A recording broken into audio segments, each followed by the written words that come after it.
సరే morning news వ్యవహారం ఎట్లా ఉన్నప్పటికీ కూడా నిన్న 15 తారీఖు రోజు కేసీఆర్ వివరణ ఇవ్వాల్సిందే అని చెప్పి ఏదైతే కరెంటు కొనుగోలు వ్యవహారంలో ఎల్ నరసింహారెడ్డి కమిషన్ ఆదేశించిందో ఆ నేపథ్యంలో కేసీఆర్ ఒక 12 పేజీల ఉత్తరాన్ని రాసి అది ఉత్తరం అన్నారు ఓ రకంగా చెప్పాలంటే దాడి ఒక ఒక జ్యుడిషియరీ నుంచి వచ్చినటువంటి ఒక గొప్ప వ్యక్తి పైన దాడి. ఆ దాడి ఎట్లా ఉందంటే అసలు నువ్వు విచారణకు అర్హతనే లేదు, నీకు విచారణ చేయకూడదు, నువ్వు తప్పుకో అని చెప్పి చెప్తా ఉన్నాడు. అసలు ఏంది పంచాయతీ, ఎందుకు కేసీఆర్ లెటర్ రాసిండు, ఆ లెటర్లో ఏముంది, కేసీఆర్ చెప్పినటువంటి మాటల్లో నిజమెంత అబద్ధం ఎంత, ఇది సమాజానికి తెలవాల్సినటువంటి అవసరం ఉంది. ఒకటి, కేసీఆర్ చెప్తున్నటువంటి మాట, కరెంటు కొనుగోలులో పారదర్శకత వహించినాం, మేము ఎలాంటి తప్పులు చేయలేదు, ఛత్తీస్గఢ్ విద్యుత్ ఒప్పందం ఏదైతే ఉందో దాంట్లో నిక్కచ్చిగా రాష్ట్ర అవసరాల కోసం నేను చేసిన అనేటువంటి దాన్ని ఒక రకంగా చెప్పాలంటే నంగనాచి మాటలు అంటారు చూడు, ఆ నంగనాచి మాటలన్నీ చెప్పే ప్రయత్నం చేస్తూ ఉన్నాడు. కానీ అసలు ఏం జరిగిందనంటే విద్యుత్ కొనుగోళ్లలో టెండర్లు పిలవకుండా ఛత్తీస్గఢ్ ప్రభుత్వంతో ఒప్పందానికి పోయిండు, కుదుర్చుకుండు. 1000 మెగావాట్ల కోసం ఒప్పందం జరిగిన 200 మెగావాట్లు వాడుకున్నా 1000 మెగావాట్లకు పైసలు కట్టించే కార్యక్రమం మొన్న వివరించి చెప్పినా మీకు ఏం జరిగిందనేది. ఇప్పుడు తాజాగా ఇదే అంశం కోసం తెలంగాణ రాష్ట్ర ప్రభుత్వం జ్యుడిషియల్ కమిషన్ ఏర్పాటు చేసింది. ఎల్ నరసింహారెడ్డి గారు దానికి నేతృత్వం వహిస్తూ ఉన్నారు, దానిపై విచారణ చేస్తూ ఉన్నారు. అయితే ఆయనకు ఎలాంటి అర్హత లేదు, ఆయన విచారించకూడదు, ఆయన నాకు నోటీసులు పంపిస్తాడా అనేటువంటి భాషలో కేసీఆర్ ఒక మాట మాట్లాడిండు. అసలు ఎల్ నరసింహారెడ్డి ఎవరు? ఫస్ట్ ఆఫ్ ఆల్ మనం తెలుసుకోవాల్సింది, ఎల్ నరసింహారెడ్డి ఎవరంటే వరంగల్ బిడ్డ. వరంగల్ బిడ్డ 1979లో లా కంప్లీట్ చేసి 2001 నుంచి 2015 వరకు న్యాయమూర్తిగా పనిచేసి పాట్నా హైకోర్టు చీఫ్ జస్టిస్గా రిటైర్ అయినటువంటి వ్యక్తి.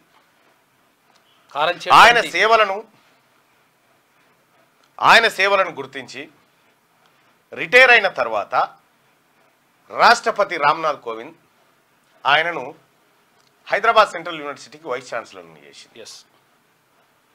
ఇంకా అంతేకాదు, అనేక కమిషన్లో ఆయనను ఆ సేవలు వాడుకున్నారు. అప్పట్లో కీలకమైన తీర్పులు ఇచ్చిండు ఆయన. ఎలాంటి తీర్పులు ఇచ్చిండు ఏం కథ అంటే కారంచేడుకు సంబంధించి కారంచేడులో జరిగినటువంటి ఘటన ఏదైతే ఉందో ఆ ఘటనకు సంబంధించి తీర్పులు ఇవ్వాలంటే చాలా మంది భయపట్టిండ్రు. అటువంటి తీర్పును కూడా ఆయన ఇచ్చిండు. అటువంటి తీర్పులు చాలా చారిత్రకమైనటువంటి తీర్పులు ఇచ్చినటువంటి వ్యక్తి ఆయన. ఆ కారంచేడు ఘటన కూడా మీకు అందరికి తెలిసిందే.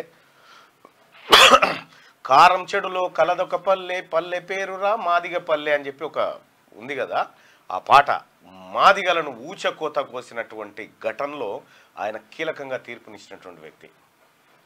ఆయన అనేక తీర్పులలో భాగస్వామి అయి న్యాయాన్ని కాపాడిన దాంట్లో ఎల్ నరసింహారెడ్డి గారు ముందు వరుసలో ఉంటారు. ఒక సాధారణ వ్యవసాయ కుటుంబం నుంచి వచ్చి వరంగల్ సికేఎం కాలేజీలో బిఎస్సి అగ్రికల్చర్ చేసి ఆ తర్వాత ఉస్మానియా యూనివర్సిటీలో లా చేసి ఇంటర్నేషనల్ లా, మళ్ళా హైదరాబాద్లా దేశలా కూడా కాదు, ఇంటర్నేషనల్ లా చదివింది. ఆయన చదివినటువంటి వ్యక్తిని జ్యుడిషియల్ కమిషన్ కోసం ఆయనని ఈ విద్యుత్ కొనుగోలు వ్యవహారంలో విచారణ కోసం నియమిస్తే ఆయనకు తెలివే లేదు, ఆయన పనికే రాడని కేసీఆర్ చెప్తా ఉన్నాడు.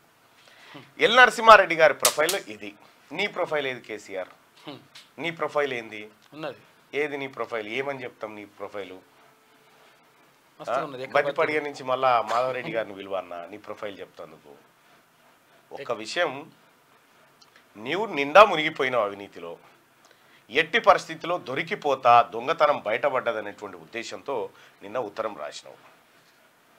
ఇక ఉత్తరం ఎందుకు రాసిండు, ఏం కథ, ఉత్తరం వెనకాలన్న మతలాబ్ ఏందనేది ప్రభుత్వం చూసుకుంటుంది. ప్రభుత్వం ఎందుకు కేసీఆర్ ఆ 12 పేజీల ఉత్తరాన్ని సంధించిండు, దాని వెనకాల మతలాబ్ ఏందనేది తర్వాత. కానీ ఒక విషయం చెప్పాలి, విద్యుత్ కొనుగోలులో అవకతవకలు జరిగినాయా లేదా, ఇది నువ్వు సమాజానికి చెప్పు. చేస్తే తప్పు జరిగిందని చెప్పు, తప్పేముంది? ఆ రోజు ఉన్నటువంటి విద్యుత్ రంగ నిపుణులు ఇది తప్పు, ఈ కొనుగోలు తప్పు అని 2016 ఫిబ్రవరి 11 రోజున మొర్రో మొత్తుకున్నారు. ఎలక్ట్రిసిటీ రెగ్యులేషన్ కమిషన్ ఈఆర్సీ ముంగట మొత్తుకున్నారు. ఇది తప్పు, దీని ద్వారా 12,500 కోట్ల రూపాయలు తెలంగాణ ప్రజలపైన భారం పడుతుంది, నష్టపోతారు అని చెప్పి క్లియర్గా చెప్పారు. చెప్పిన తర్వాత కూడా నువ్వు వినలే. చెప్పిన తర్వాత కూడా వినకుండా 12,600 కోట్ల రూపాయలు అప్పనంగా అక్రమార్కులుగా కట్టబెట్టినావు. దీనిపైన విచారణకు నోటీసులు ఇస్తే ఇది నాకు అక్కరనే లేదు, ఇది నాకు సంబంధమే లేదనేటువంటి మాట మాట్లాడుతూ ఉన్నావు. నేను ఒకటే చెప్తా ఉన్నా, దొంగది కాదు దొడ్లేకి రాదని అంటారు తెలంగాణ భాషలో చెప్పాలంటే. నువ్వు దొంగవే కాదా, నువ్వు దోపిడే చేయలే, నువ్వు కరప్షనే చేయలే, ఎందుకు ఈ దొంగ మాటలు? పోనీ ఎల్ నరసింహారెడ్డి గారి ప్లేస్లో ఎవరిని పెట్టాలో చెప్పు, మరి చెప్పు, నీకు అనుకూలమైన వాళ్ళు చెప్పేవాళ్ళని ఉంటే చెప్పు, మనోళ్ళు ఎవరైనా ఉంటే చెప్పు. ఎలక్ట్రిసిటీ రెగ్యులేషన్ కమిషన్కి ఎవరిని చేసినావయ్యా చైర్మన్ని? నీ కులపాయనం చేసుకుంటేవి, అర్హత లేని మనిషిని పెడితేవి, రిటైర్ అయిన తీసుకొచ్చి పెడితేవి, ఆయన తెచ్చిపెట్టాం. రంగారావు శ్రీరంగారావు ఎవరినో పెట్టాం, పెట్టి అక్రమాలకు పాల్పడ్డావు.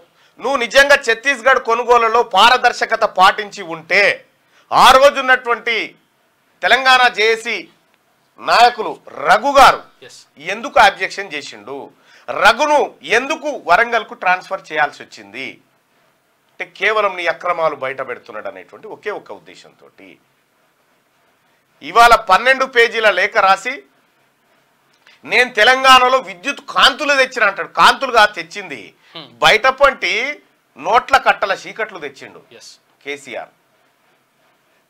ఇంకా ఇది ఒక్కదానికే ఈ లేఖ, మరి కాళేశ్వరానికి ఏం రాస్తాడో దానికి పిసి ఘోష్ దాని చైర్మన్ గారు. పిసి ఘోష్ ఎవరో కాదు, సుప్రీంకోర్టు జడ్జి ఆయన. భారత మొట్టమొదటి లోక్పాల్ ఆయనే. ప్రధానమంత్రి మంత్రుల పైన వచ్చే అవినీతి ఆరోపణల పైన అంబుడ్స్మెన్ గా పనిచేసినటువంటి వ్యక్తి ఆయన. కలకత్తాలో చదివిండు, ఉన్నత విద్యావంతుడు. ఆయనకు లెటర్ రాస్తుండొచ్చు రేపు పొద్దుగాల కాళేశ్వరం మీద విచారణకు రానాయన అంటే. లెటర్ రాస్తాడు, పుస్తకమే రాస్తాడు. ఇవాళ తెలంగాణ రాష్ట్రంలో కరెంటు నేనే తెచ్చినా నా వల్లనే వచ్చిందని చెప్తున్నావు కదా, నీ కారణంగానే వచ్చిందయ్యా, అందుకే నువ్వు సమాధానం చెప్పు రా అంటే లేలే నేను నీకు చెప్పు అంటున్నావు. మరి ఎవరికి చెప్తావు? నేను ఒకటే చెప్తా ఉన్నా ఎలక్ట్రిసిటీ అధికారులకు కూడా, కేసీఆర్ ఫామ్ హౌస్లో ఉన్న పంపు సెట్లు ఎన్ని, కేసీఆర్ ఫామ్ హౌస్లో ఉన్నటువంటి 5 HP 10 HP పంపు సెట్లు ఎన్ని ఉన్నాయి? 600 ఎకరాల భూమి వారబెట్టేందుకు పుణ్యానికి కరెంట్ ఎట్లా వాడుతుండు కేసీఆర్? ఫస్ట్ ఎలక్ట్రిసిటీ అధికారులు పోయి సోదాలు చేయాలడ. ఎలక్ట్రిసిటీ అధికారులు పోయి విద్యుత్ చౌర్యానికి పాల్పడుతున్నటువంటి కేసీఆర్ పైన, కేసీఆర్ ఫామ్ హౌస్ పైన, కవిత ఫామ్ హౌస్ పైన, కేటీఆర్ ఫామ్ హౌస్ పైన రైడ్లు చేసి విద్యుత్ చౌర్యం ఏడ జరిగింది, ఏం జరిగింది అనేది ఫస్ట్ ఎంక్వైరీ చేస్తే ఆ కలుగులకైనా అప్పుడు బయటికి వెళ్తాడు. నిన్న గజ్వేల్ కాడ పోస్టర్లు కూడా వేసిరు, కేసీఆర్ కనబడటం లేదు అని.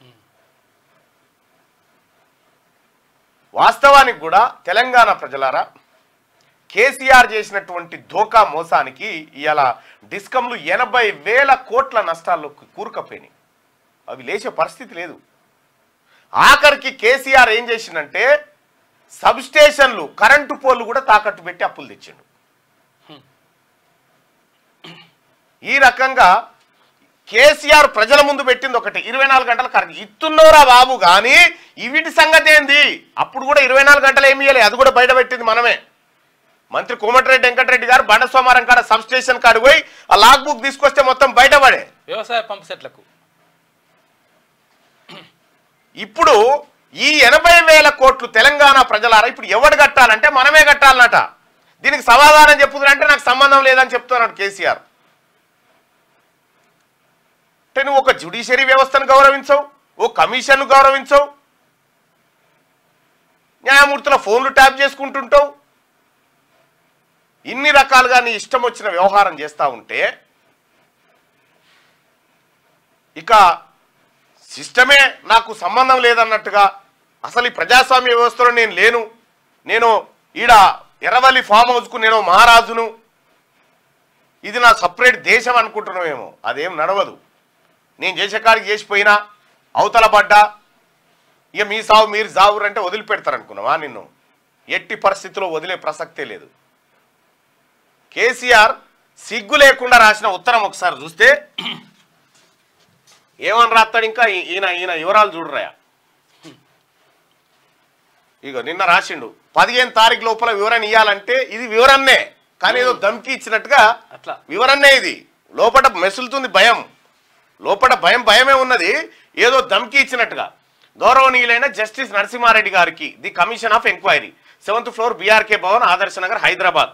Subject the commission of enquiry constituted under commission of enquiry act 1952 vide GOMS number 09 energy power department dated 14/3/2024. రాష్ట్రం ఏర్పడ్డ నాడు తెలంగాణలో విద్యుత్ రంగం అత్యంత సంక్లిష్ట పరిస్థితిలో ఉండడం అనేది జగమెరిగిన సత్యం. తెలంగాణ రాష్ట్రం ఏర్పడడానికి ముందు అత్యంత దారుణంగా ఉన్న విద్యుత్ రంగం వల్ల ఏ ఒక్క సెక్టార్కు కూడా కరెంటు సక్రమంగా సరఫరా కాకపోయేది. దీనివల్ల తెలంగాణలో లక్షలాదిగా వ్యవసాయ పంపు సెట్లు కాలిపోవడం, దరిమిల రైతులు ఆత్మహత్య చేసుకోవడం, కాలిపోయే మోటార్లు, పేలిపోయే ట్రాన్స్ఫార్మర్లు అనే నానుడి తెలంగాణ వ్యాప్తంగా వినిపించడం, పారిశ్రామిక రంగంలో ప్రతి వారంలో కొన్ని రోజుల తరబడి పవర్ హాలిడేలు ప్రకటించడం, దరిమిల పారిశ్రామికవేత్తలు కరెంటు సరఫరా కోసం హైదరాబాద్లోని ఇందిరా పార్క్ వద్ద ధర్నాలు చేయడం, గృహ అవసరాలకు కూడా అన్ని డిపార్ట్మెంట్లలో డీజిల్ జనరేటర్లు ఏర్పాటు చేసుకోవడం, నగరాల్లో ఏ షాపుకు పోయినా జనరేటర్ల రోద వినిపించడం వంటి దృశ్యాలతో పాటు రాష్ట్రం మొత్తం జనరేటర్లు, ఇన్వర్టర్లు, కన్వర్టర్లు, స్టెబిలైజర్లు అన్నట్టుగా ఉండే విషయం మీకు తెలియంది కాదు. నాడు తెలంగాణలోని గ్రామాల్లో ఉదయం 3 గంటలు, సాయంత్రం 3 గంటలు మాత్రమే 3 ఫేజ్ విద్యుత్ సరఫరా అయ్యేది. ఇక రాత్రంతా కేవలం సింగిల్ ఫేజ్ కరెంటు మాత్రమే ఉండేది. ఇది కేవలం పల్లె సీమల పరిస్థితే కాదు, మండల కేంద్రాల్లో ఏకంగా 8 గంటల పాటు కరెంటు కోతలు ఉండేవి. మున్సిపాలిటీలో 6 గంటల పాటు, రాజధాని హైదరాబాద్లోనూ ఏకంగా 4 గంటల పాటు పవర్ కట్ ఉండేది. రైతులు, కార్మికులు, సామాన్యులు ఇలా ప్రతి ఒక్కరు కరెంటు కోతల బాధితులే. చివరికి ఎవరైనా చనిపోతే అంత్యక్రియల సమయంలో స్నానాలు చేయడానికి కూడా నీళ్లు లేని దుస్థితి నాటిది. ఇలాంటి పరిస్థితిలో ఉమ్మడి ఏపీ నుంచి తెలంగాణ విడిపోయింది. స్టోరీ అంతా రాసుకొచ్చాడు. ఈ పరిస్థితులను గమనించే నాటి కేంద్ర ప్రభుత్వం తెలంగాణ విద్యుత్ అవసరాల దృష్ట్యా రాష్ట్ర ఏర్పాటుకు ముందు 5 సంవత్సరాల విద్యుత్ వినియోగాన్ని పరిగణలోకి తీసుకొని విభజన తర్వాత 2 రాష్ట్రాల విద్యుత్తును వినియోగించాల్సిన నిబంధనలను రాష్ట్ర విభజన చట్టంలో స్పష్టంగా పొందుపరిచింది. రాష్ట్ర విభజన చట్టం ప్రకారం తెలంగాణకు 53.89%, ఆంధ్రప్రదేశ్కు 46.11% కేటాయించి ఆ విధంగా 10 సంవత్సరాల పాటు విద్యుత్తును వినియోగించుకోవాలని నిర్దేశించింది. విభజన చట్టం ప్రకారం తెలంగాణకు ఇచ్చిన కరెంటు ఎంత మాత్రం సరిపోదు. అప్పటి 2014 వినియోగాన్ని అనుసరించే మనకు దాదాపు 2700 మెగావాట్ల కొరత ఉంది. మరోవైపు విభజన చట్టాన్ని ఉల్లంఘించి ఆంధ్రప్రదేశ్ కరెంటు సరఫరాను ఎగవేయడం వల్ల 1500 మెగావాట్లు, గ్యాస్ ఆధారిత విద్యుత్ రాకపోవడం వల్ల 900 మెగావాట్లు కలిపి మరో 2400 మెగావాట్ల లోటు ఏర్పడింది. వెరసి మొత్తం మీద సుమారు 5000 మెగావాట్ల కొరతతో తెలంగాణలోని విద్యుత్ రంగంలో తీవ్ర సంక్షోభం ఏర్పడింది. ధర్మిలా రాష్ట్రాన్ని విద్యుత్ సంక్షోభం నుంచి గట్టెక్కించడానికి తెలంగాణకు శాశ్వతంగా ప్రయోజనాలను చేకూర్చే దిశగా తెలంగాణ ప్రభుత్వం, తెలంగాణ విద్యుత్ సంస్థలు ఏకోన్ముఖంగా పనిచేసి కఠోర పరిశ్రమ చేసి అద్భుతమైన విజయాలు సాధించాయి. అత్యంత అధ్వాన పరిస్థితిలో ఉన్న తెలంగాణ విద్యుత్ పంపిణీ వ్యవస్థను పటిష్టపరచడానికి అనేక నిర్మాణాత్మక చర్యలు తీసుకొని విజయం సాధించడం, విద్యుత్తులో తెలంగాణ స్వయం సమృద్ధి సాధించడం ఇందుకు ఉదాహరణలు. తత్ఫలితంగా రాష్ట్రం ఆవిర్భవించినప్పుడు 7778 మెగావాట్లు ఉన్న రాష్ట్ర స్థాపిత విద్యుత్తు తర్వాత సుమారు 20,000 మెగావాట్ల పైచిలకు చేరడం, అటు సరఫరా పంపిణీ వ్యవస్థలు పటిష్టపడి సక్రమ విద్యుత్తు సరఫరా చేసే స్థాయికి ఎదగడం, తద్వారా మన భారతదేశంలో నాణ్యమైన నిరంతర 24 గంటల కరెంటును అన్ని రంగాలకు సరఫరా చేసిన ఏకైక రాష్ట్రంగా తెలంగాణ వినుతికెక్కడం తమరికి తెలియని విషయం కాదు. 24 గంటల కరెంటు దేశవ్యాప్తంగా ఒకే ఒక్క రాష్ట్రంలో, అది తెలంగాణలో ఇచ్చిరట. ఇగో was the top priority to the state government today. ఏది మన కేసీఆర్ రాసినటువంటి లెక్కలు. Chairman of the state planning board B Vinod Kumar. ఎవరు వినోద్ కుమారు? కేసీఆర్ మనిషి వినోద్ కుమార్ చెప్తా ఉన్నాడు. All sectors unique fit. ఒక్క నిమిషం. మోస్ట్ ఇగో urban areas in Tripura, Maharashtra, Rajasthan, West Bengal and Chhattisgarh. ఇప్పుడు ఛత్తీస్గఢ్ దగ్గర మనం కరెంటు కొని మనం దేశంలో ఇవ్వలేయలేదని తీస్తున్నాం అంటాం. మరి ఛత్తీస్గఢ్ దగ్గర ఎక్కువ ఉంటేనే కదా మనకు అమ్మేది కరెంటు. రెండో విషయం, ఇప్పుడు తెలంగాణ రాష్ట్రంలో విద్యుత్తులు కొనుగోళ్లలో జరిగినటువంటి అవకతవకలు ఏవైతే ఉన్నాయో ఈ అవకతవకలకు బాధ్యత నువ్వు వహిస్తావా, డిస్కమ్లు వహిస్తాయా, లేకపోతే సిఎండి వహిస్తాడా? కరెంటు నేనే తెచ్చినా అన్నావు కాబట్టి నువ్వే బాధ్యుడివి అంతే. కాబట్టి ఇట్లా లెటర్ రాసి ఏది జ్యుడిషియల్ కమిషన్ చైర్మన్ గా ఉన్నటువంటి వెంకట్రామిరెడ్డి ఆత్మస్థైర్యాన్ని ఎల్ నరసింహారెడ్డి ఆత్మస్థైర్యాన్ని దెబ్బతీయడానికి కేసీఆర్ ప్రయత్నం చేస్తా ఉన్నాడు. నువ్వు రాను నేను చెప్పను అన్నవంటే నువ్వు దొంగవన్నట్టే తేలిపోయింది కదా. దీనిపైన పత్రికలు కూడా చాలా రాసినాయి. ఇక్కడ ఇంకొకటే విషయం, ఇంకా చాలా ఉన్నాయి మనం మాట్లాడుకోవాల్సినవి.